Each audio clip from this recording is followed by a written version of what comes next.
ఆరోపణ చేసి దానిపైన దాదాపు ఒక నెల కథనం నడిపారు.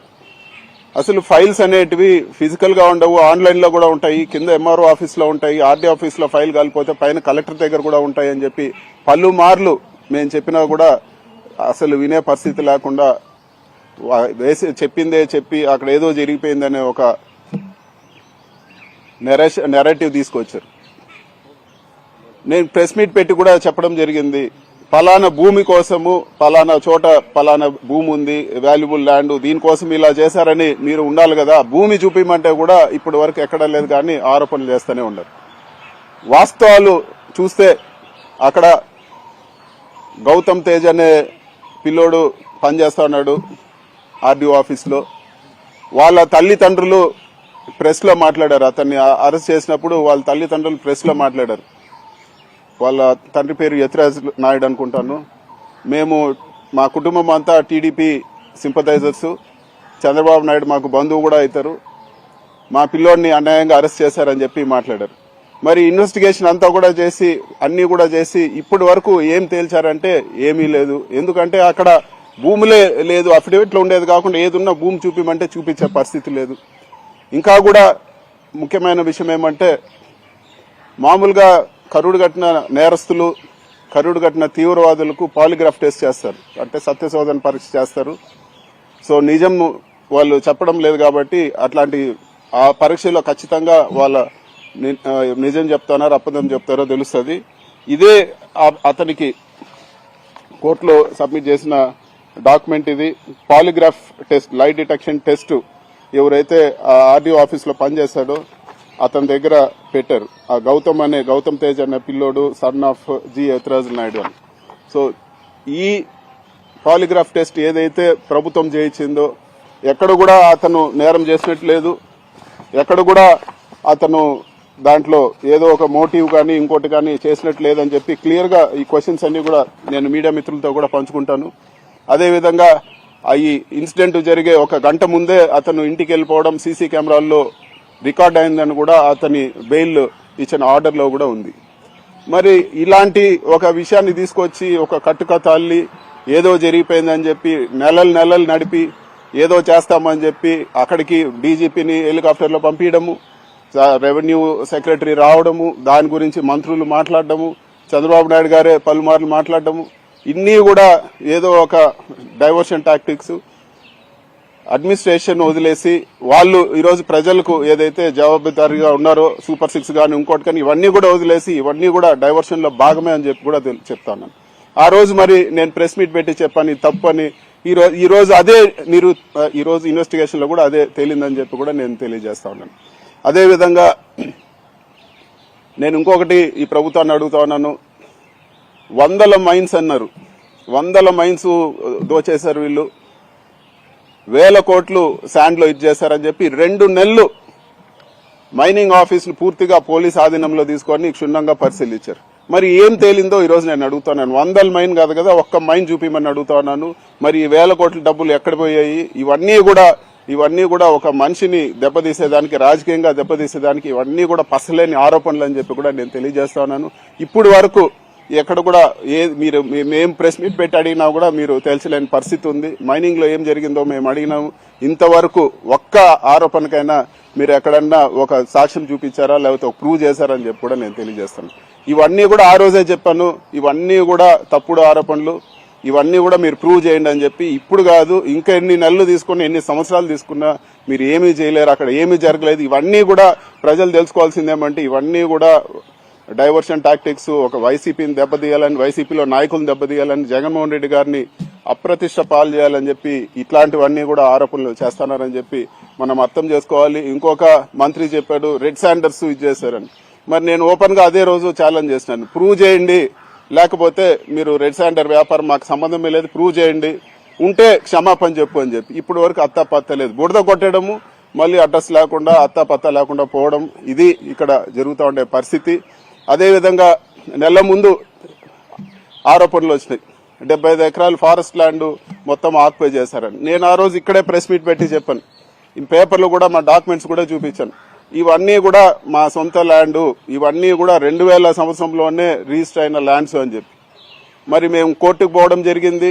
ఈరోజు కలెక్టర్ రిపోర్ట్ ఇవ్వడం జరిగింది.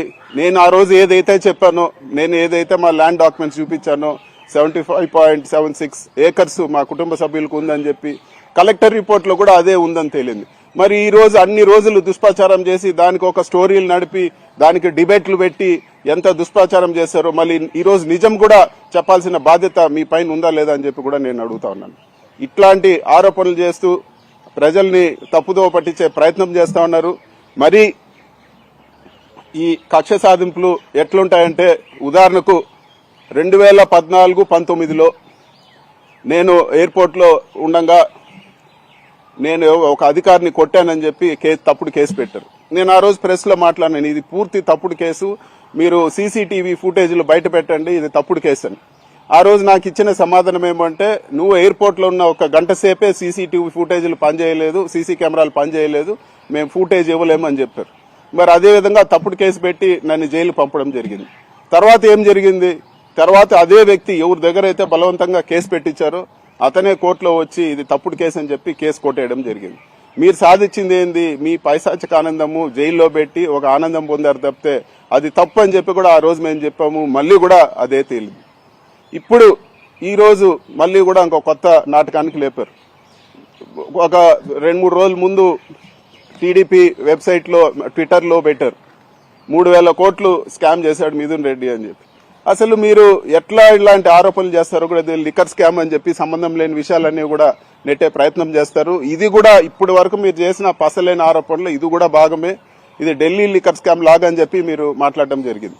ఢిల్లీ లిక్కర్ స్కామ్ లో ఏం జరిగింది, ప్రభుత్వ షాపులన్నీ కూడా ప్రైవేట్ పరం చేసి ఆ రోజు కేసు రావడం జరిగింది. మరి ఆంధ్రప్రదేశ్ లో ఏం జరిగింది, జగన్మోహన్ రెడ్డి గారు ఉన్నప్పుడు ప్రైవేట్ గా ఉండేటివన్నీ కూడా ప్రభుత్వం నడిపింది. మరి స్కామ్ ఎక్కడుంది?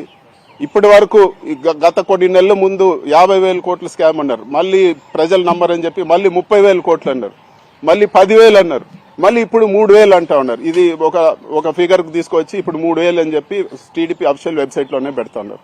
మరి 3,000 కోట్ల రూపాయలు అంటే అది 300 కాదు కదా జోబులో మర్చి పెట్టుకునేదానికి, ఎక్కడుందో చూపించమని చెప్పి కూడా నేను ఈ రోజు డిమాండ్ చేస్తా ఉన్నాను. ఇట్లాంటి తప్పుడు ఆరోపణలు మీరు చేసి ఈ రోజు ప్రజల్ని డైవర్ట్ చేసి ఈ రోజు జగన్మోహన్ రెడ్డి గారిని అదేవిధంగా వైఎస్ఆర్ కాంగ్రెస్ పార్టీని దెబ్బతీసే ప్రయత్నం మాత్రమే అని చెప్పి కూడా నేను తెలియజేస్తా ఉన్నాను. ఒక జగన్మోహన్ రెడ్డి గారు ఒక పెద్ద చెట్టు అయితే మొట్టమొదటిగా కొమ్మలన్నీ నరికి చెట్టు నరికే ప్రయత్నం మీది. పక్కన ఉండే లీడర్లందరినీ కూడా ఎవరైతే పార్టీ గట్టిగా ఉన్నారో వాళ్ళందరినీ దెబ్బతీసే ప్రయత్నం మీరు చేస్తా ఉన్నారని చెప్పి కూడా నేను ఈ రోజు తెలియజేస్తా ఉన్నాను. అదేవిధంగా నేను ఒకటే చెప్పదలుచుకుంటా ఉన్నాను, అందరికీ ఒకే మెడిసిన్ పనిచేయదు. ఏదో కేసులు పెడితే భయపడిపోయి వచ్చి చేతులు కొట్టుకొని మీ దగ్గరకు వచ్చే పరిస్థితి ఉండదు. మీరు ఎంత హరాస్ చేస్తే, మీరు ఎంత ఇబ్బందులు పెడితే ఖచ్చితంగా అంత గట్టిగా రివర్స్ ఫైట్ బ్యాక్ చేస్తామని చెప్పి కూడా నేను ఈ రోజు తెలియజేస్తా ఉన్నాను. ఇట్లాంటి తప్పుడు కేసులు అన్ని కూడా ధైర్యంగా ఎదుర్కొంటాము. ఎక్కడ కూడా మేము తప్పు చేయలేదు కాబట్టి ఎక్కడ తగ్గే ప్రసక్తే ఉండదు, భయపడే ప్రసక్తి ఉండదు అని చెప్పి కూడా నేను తెలియజేస్తాను. న్యాయంగా ఎన్ని దారులున్నాయి అన్ని విధాలా దీన్ని గట్టిగా ఫైట్ చేస్తాము. ఇది పూర్తి తప్పని చెప్పి కూడా త్వరలోనే తేలుతుందని చెప్పి కూడా నేను తెలియజేస్తాను. Thank you.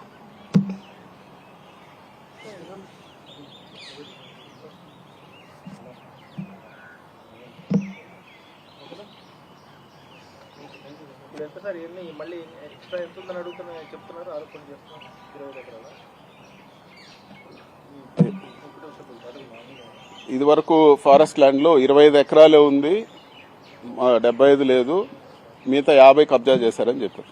మళ్ళీ అదే మళ్ళీ కలెక్టర్ రిపోర్ట్ ఇచ్చాక మళ్ళీ అదే పేపర్ లో ఏం రాశారు, 75 ఎకరాలు ఉంది, కలెక్టర్ ఇచ్చింది కరెక్ట్, ఇంకా ఎక్స్ట్రా ఉందని ఇచ్చారు. మరి మేము కోర్టుకు పోవడం జరిగింది, ఇవన్నీ కూడా తప్పుడు ఆరోపణలు అని చెప్పి కోర్టు ద్వారా సర్వే చేయాలని చెప్పి కూడా మేము డిమాండ్ చేస్తా ఉన్నాము. కోర్టు పర్యవేక్షణలో సర్వే జరిగితే నిజాలు తెలుస్తాయి. నిజంగా మేము తప్పు చేసింటే దేనికన్నా ఏ శిక్షకైనా సిద్ధము. అదే విధంగా ఈ రోజు నేను చెప్పింది నిజమని తేలింది. ఖచ్చితంగా మాకు 75 ఎకరాలు ఉంది మా కుటుంబ సభ్యులు కంటే, కలెక్టర్ రిపోర్ట్ లో కూడా 75 ఎకరాలు ఉందని క్లియర్ గా ఇచ్చారు. ఇంకా అంతకన్నా తప్పుడు ఆరోపణలకు ఇదే వాళ్ళు చేసేటువంటి తప్పుడు ఆరోపణలు అని చెప్పి కూడా నీట్ గా తేలుతా ఉన్నాయి.